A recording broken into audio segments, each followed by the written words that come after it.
Hello! Kahit ano nasa yung tinuro ko, umalis na. Yung kita mo, poinsin nyo na ito.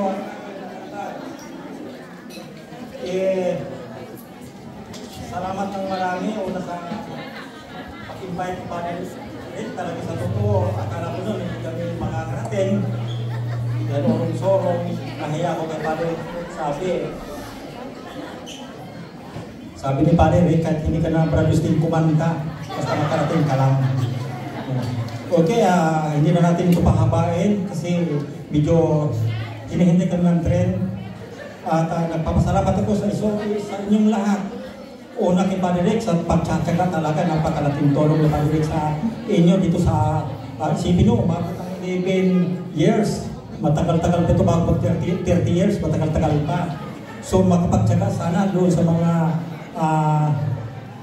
samahan niya, sa mga kupunan na basta mga members ng FCCM. Binabati ko po kayo sa matyaga nyo, sa pagsama-sama ninyo. Noon pa sinasabi ko sa inyo na pagsama-sama ang walis tingting nakakalinis at napapakinabangan.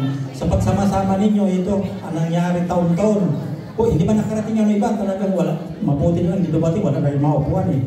Dami pa din makarating eh. So nagpapasalamat na lang ko at naway pagpalain kayo ng Panginoon sa oras na ito, lalo na sa ating ano ngayon, yung ating tema na pagkakaisa bilang isang pamilya. At patuloy natin ipanalangin, lalo na kay Padre Rick na huwag magsawa. Hindi lang sa inyo at taga-misina, pati din sa amin at pati sa Katanya. Padre Rick, pagpalain ko ng ating Panginoon. Maraming salamat. Maraming salamat.